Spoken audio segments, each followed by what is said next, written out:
14-15 साल का एक लड़का अपने माँ बाप के साथ बताने के लिए जब आया तो उसकी हिस्ट्री ये थी कि बच्चा पढ़ाई में पिछले साल बहुत अच्छा था, लेकिन पिछले 7-8 महीनों से बहुत डिस्टर्ब हो गया।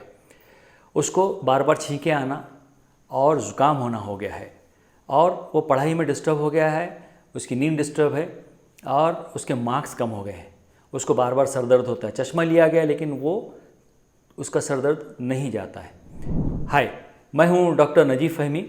पिछले 15-20 सालों से एलर्जी के मरीज़ों का मैं इलाज कर रहा हूँ। अभी जो हिस्ट्री मैंने आपके सामने रखी, जो वाक़या मैंने बताया, ये मरीज़ सर्दी ज़ुकाम का नहीं था, ये मरीज़ एलर्जिक राइनाइटिस का था। तो क्या फ़र्क है एलर्जिक राइनाइटिस और सर्दी ज़ुकाम में, हम इसको देखेंगे। साथ साथ हम ये देखेंगे कि एलर्जिक राइनाइटिस में सिम्टम्स क्या होते हैं, क्या अलामतें हैं उसकी, उसको डायग्नोसिस किस तरह किया जाता है और उसका इलाज क्या है, ये होता क्यों है, पहले ये समझ लीजिए। एलर्जिक राइनाइटिस के सिम्टम्स नाक से मुताल्लिक़, आँख से मुताल्लिक़ और सर से मुताल्लिक़ हो सकते हैं। जैसे नाक का बहना, नाक का बंद होना, बार बार छींके आना, नाक का खुजाना, या फिर गले की खराश होना, सर दर्द होना या चेहरे का दर्द होना, या फिर कान में दर्द होना, ये तमाम सिम्टम्स एलर्जिक राइनाइटिस के हैं। इसके साथ साथ ये होता है कि ये छींकें और ये ज़ुकाम और ये तकलीफ़ें कई महीनों तक चलती रहती हैं, बल्कि एक बार अगर शुरू हो जाए तो 15-20 दिन तक चलती हैं अगर इलाज न लिया जाए तो। इसके बिलमुकाबिल जब ज़ुकाम होता है तो ज़ुकाम में आम तौर पर ये देखा गया है कि 2-4-5-7 दिनों में वो ख़त्म हो जाता है। उसमें बुखार होता है, वहाँ पर नाक से निकलने वाला जो पानी है वो घट हो जाता है, यानी इन्फेक्शन की वजह से घट हो जाता है, जबकि एलर्जी का जो नाक से निकलने वाला पानी है वो सादा होता है। दोनों में ये फ़र्क पाया जाता है। इसकी वजह से हम पहचान सकते हैं कि ये एलर्जिक राइनाइटिस है या ज़ुकाम है। राइनाइटिस का मतलब नाक पर सूजन आ जाना, एलर्जिक मतलब एलर्जी की वजह से नाक पर सूजन आना। अब एलर्जी क्या है? एलर्जी समझ लीजिए कि एक ही जगह पर 4-5 लोग रहते हैं, लेकिन एक जो रहने वाला शख्स है उसको बार बार छींकें आ रही हैं, उसको बार बार खांसी हो रही है, उसको सर दर्द है, उसकी नींद डिस्टर्ब है। तो ये एक बंदे को ये तमाम चीज़ें हो रही हैं। वही माहौल में दूसरे लोग बिल्कुल नॉर्मल हैं।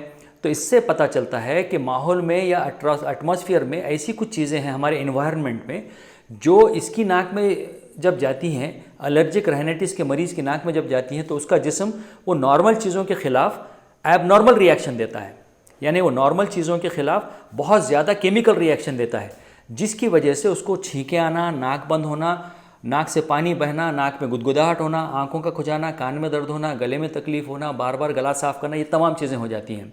इसको एलर्जिक राइनाइटिस कहेंगे। तो ये तमाम चीज़ें होती क्यों हैं? ये देखा गया है कि जिस ख़ानदान में एलर्जी पहले से है वहाँ पर ये चीज़ें होने का ख़दशा बढ़ जाता है।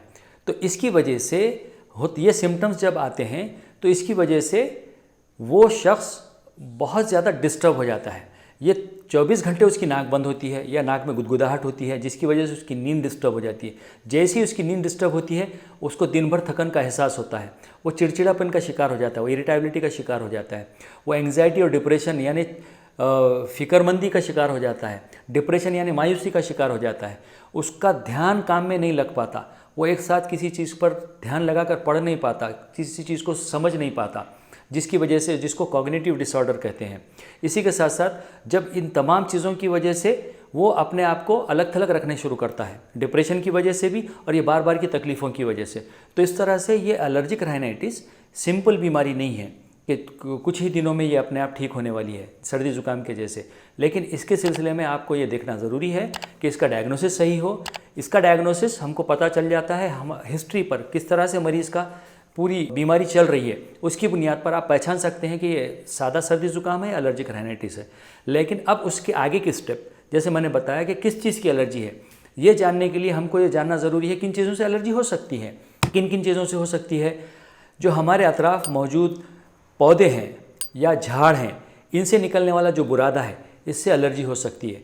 घर में मौजूद पलंग पे सोते हैं हम, जिस गद्दे पर सोते हैं, जो तकिया हम इस्तेमाल करते हैं और जो ओढ़ने के लिए चीज़ें इस्तेमाल करते हैं, इसमें बारीक बारीक जरासीम पाए जाते हैं। इनको हाउस डस्ट माइट कहते हैं। ये बहुत साल भर वाली एलर्जी, यानी ये बीमारी साल भर लेके चलते हैं। ये लोग सीजनल नहीं होते, बल्कि साल भर ये लोग आपको एलर्जी करेंगे, ये जो छोटे छोटे जरासीम हैं। साथ साथ हमारा अपना दोस्त जो हमेशा हर घर में मौजूद होता है, कई लोग कहते हैं हमारे पास है नहीं, वो कौन? कॉकरोच। आप देखेंगे कि ये लोग पार्टी करने के लिए शाम में निकलते हैं। जब हम सब सो जाते हैं आजकल हमारा खाना पीना बेडरूम्स में बहुत ज़्यादा हो गया है। खाने पीने की चीज़ें जहाँ जहाँ गिरी हुई रहेगी, कॉकरोचेस वहाँ पाए जाएंगे और वो लोग निकलेंगे, पार्टी करेंगे और अपने जिस्म के हिस्से छोड़ कर जाएंगे। इनकी वजह से भी एलर्जी हो जाती है। फिर हमारे घर में मौजूद बिल्ली, कुत्ते की वजह से भी हमको एलर्जी हो सकती है और कुछ ग़िज़ाओं की वजह से एलर्जी हो सकती है। फिर आप देखेंगे कि फंगस क्या है? फफूंद। ये कहाँ कहाँ होता है? ये हमारे पुरानी लकड़ियों पर, पौधों, पुरानी जो चीज़, खाना अगर सड़ गया, खाना रख दिया 2-3 दिन हो गए, या फल रख दिया, उसके पास जो बारीक बारीक बारीक वाइट कलर का या पीले कलर का या हरे कलर का जो फफूंद आता है, इससे भी गैर मामूली एलर्जी होती है। ये भी एलर्जी आमतौर पर देखा गया है कि साल भर इसकी वजह से सिम्टम्स होते हैं, एलर्जिक राइनाइटिस और दम्मा, इससे भी हो सकता है। खाने पीने की चीज़ों में अगर आप देखें, मूँगफली, दूध और अंडा, इनसे भी खाने के बाद मुख्तलिफ़ किस्म की एलर्जी होती है। और रबर की चीज़ें, रबर की जो चीज़ें होती हैं, ग्लव्स हैं आजकल जो बहुत इस्तेमाल हो रहे हैं, डॉक्टर्स भी इस्तेमाल कर रहे हैं, प्राइवेट में लोग ब्यूटी पार्लर्स में इस्तेमाल करते हैं, लोग घरों पर इस्तेमाल करते हैं कलर लगाते हुए, मगर इसकी भी एलर्जी होती है और ये भी एक सीवियर एलर्जी का मामला इससे हो सकता है। तो अब किस चीज़ की एलर्जी है, इसको जानने का क्या तरीक़ा है? एक तो सलीक़े से पेशेंट से जब बात की जाएगी, तफसील पूछी जाएगी, तब पता चलेगा कि किस चीज़ की एलर्जी है।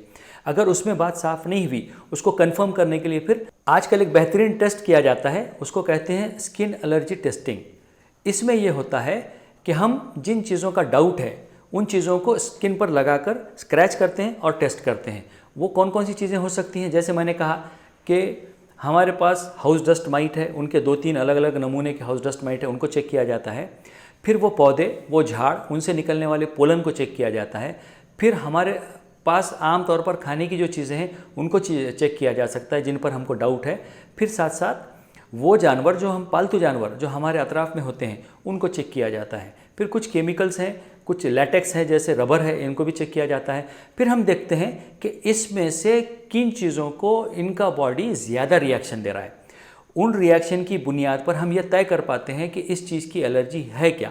इस बीमारी को बहुत अच्छी तरह कंट्रोल कर सकते हैं। इसके इलाज में हम 3 स्टेप पर चलते हैं। बचाव की हम कोशिश करते हैं, दवाओं के ज़रिए से इसको कंट्रोल करने की कोशिश कर सकते हैं, या फिर इम्यूनोथेरेपी, यानी हमारे जिस्म में जिस चीज़ के ख़िलाफ़ एलर्जी है उसके ख़िलाफ़ एक ताकत पैदा की जाती है। जैसे हम वैक्सीन लेते हैं, उसी तरह से एलर्जी के हम इंजेक्शन देते हैं या एलर्जी की दवा मुँह में डालते हैं, जिसकी वजह से एलर्जी कंट्रोल करने में मदद मिलती है।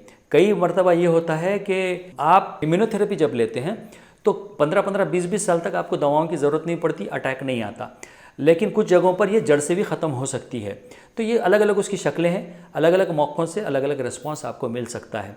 तो आपको देखना चाहिए कि आपके पास, आपके ख़ानदान में और आपके रहने सहने वालों में जिन लोगों को इस किस्म की कोई भी परेशानी है, तो इनको जल्दी से जल्दी एलर्जी इवैल्यूएशन के लिए, एलर्जी के बीमारी के डायग्नोसिस के लिए भेजना चाहिए, ताकि ये लोग आगे चलकर दम्मे का शिकार ना हो जाएं और इनकी ज़िंदगी में सुकून हासिल हो सके।